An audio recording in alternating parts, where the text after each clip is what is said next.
Welcome to the Courage to Succeed podcast. I'm your host, Dennis Harris. The Courage to Succeed podcast is about delivering information that support the development of small businesses.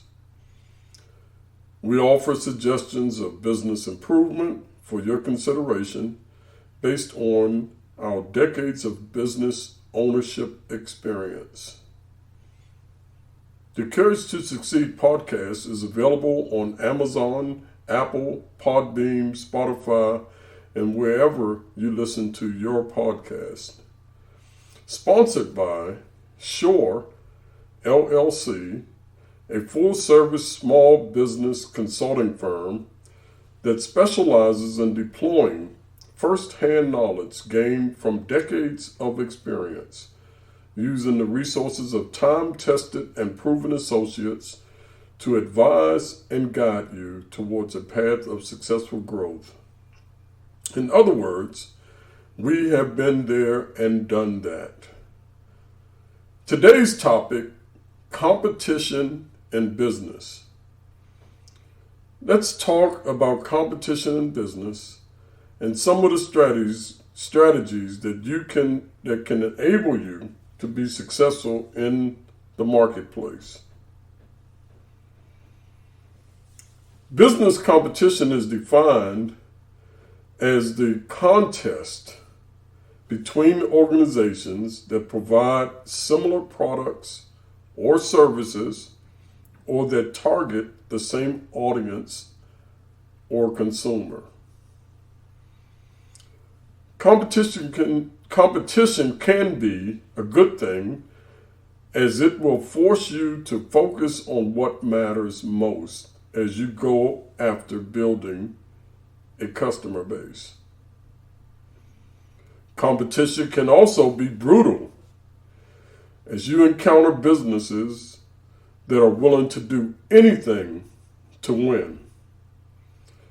Keep in mind, by definition, this is a contest. Most people who enter a contest want to win.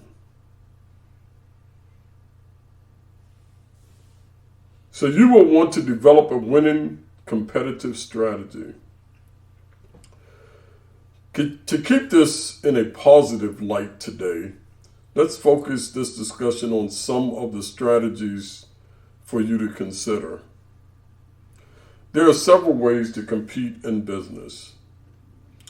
You can compete by price, talent, speed, responsiveness, product offering, capacity, or even by compliance. After a brief break, we will get into this topic of competition.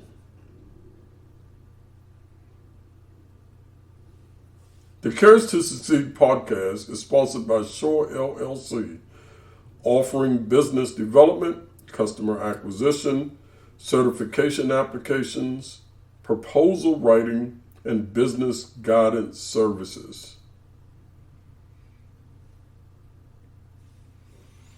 Of course, price as a strategy is usually the first and easiest to consider and implement. You simply research the price levels of your competitors' products or services and try to figure out how you can come up with a better or lower price. Getting to a lower price and keeping in step with your profit goals can be challenging. Price wars, low bids, race to zero, and even losing money can result when you focus on price as a competitive strategy. Now, I've mentioned in previous episodes that using a loss leader strategy may be worth consideration when it is used as part of an overall customer acquisition strategy. It may be useful to have price as a strategy when you need to drive volume Again, as a part of an overall strategy, perhaps to gain market share or to improve vendor relationships, but not in itself the intent to gain profit.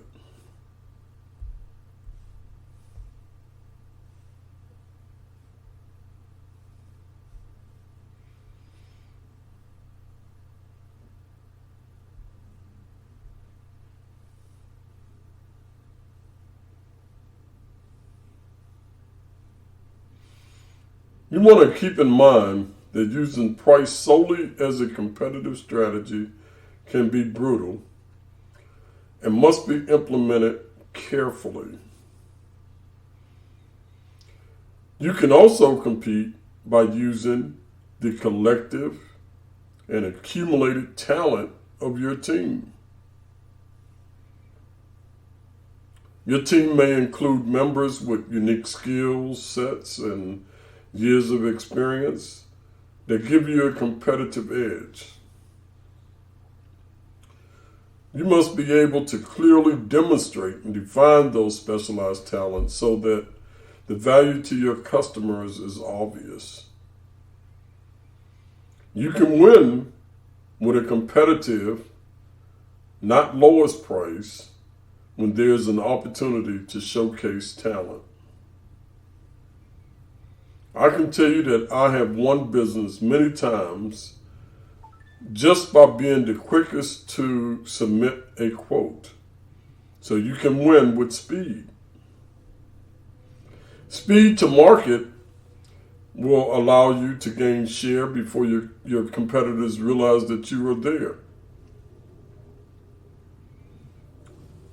You may be able to demonstrate that you can complete the task or project, or deliver or produce the product quicker than your competitors. Speed is good if you make sure that you do it right the first time. You don't want to be fast and wrong. You can win the contest by being responsive. Sometimes in our busy business world, just answering the phone or returning a call in a timely manner could yield you a win. Your strategy could be that you are the one that is known for responding. Another competitive strategy may be to have a product offering that addresses every need within that space.